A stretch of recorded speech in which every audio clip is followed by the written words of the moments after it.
This is Suggestibility Test 3, the balloon and the bucket. So it's something you can follow along as well to experience. Usually I'll get people to stand up when they do this. So I won't stand up just because of the camera angle. But what you do, if you can stand up and adjust the screen so you can watch, you can have your hands out in front of you at 90 degrees with your palms facing down. And so then in a moment we're going to do an exercise to test your imagination. So in a moment you'll be able to imagine that on one hand there is a helium balloon with a string tied around your wrist, and on the other hand there is a bucket that can pull down on your wrist. So first impression, which hand could feel a rising, pulling, twitching feeling? So for me it's this left hand, so I'll imagine a helium balloon, quite a big one, is tied around my wrist, and then I'll turn this hand over, so let this be the other hand that can have the bucket. So that can have sand in it, you can gradually fill up. So now that you've established that, you can ask them to close their eyes and use their imagination.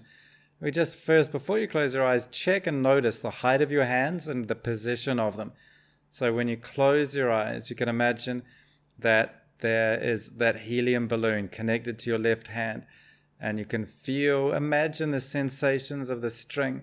Imagine the color of your balloon. What size could it be if it could fill up with helium?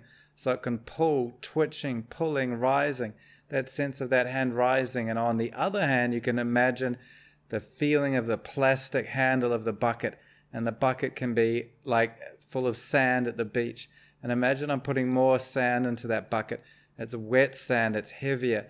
And as that goes down further, you can feel the lightness on the left hand and the contrasting heaviness of the right hand, getting heavier and heavier on the right hand, but that left hand pulling up lighter and lighter when twitching, jerking movements. You don't have to try to help me. Don't try to do this. Just notice how your mind reacts to the imagination.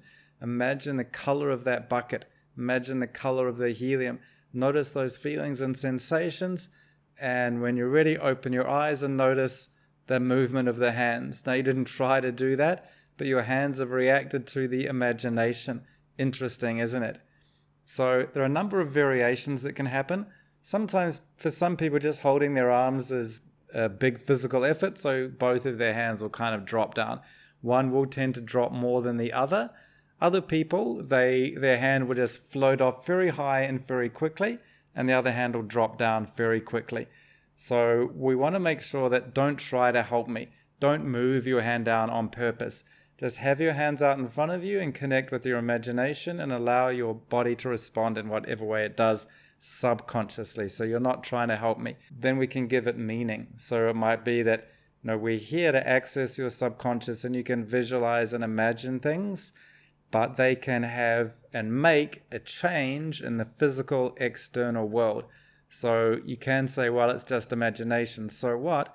Your imagination can make physical changes that you can see. They're tangible and they're real. Imagination may seem imaginary and not real.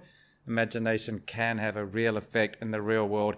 You are here to move from one position to another. Your imagination moved your hands from one position to another. Isn't that interesting? That's a metaphor that means when we use your imagination in regression, you'll be able to work with your imagination and it will work with you to make changes that can affect you in the real world.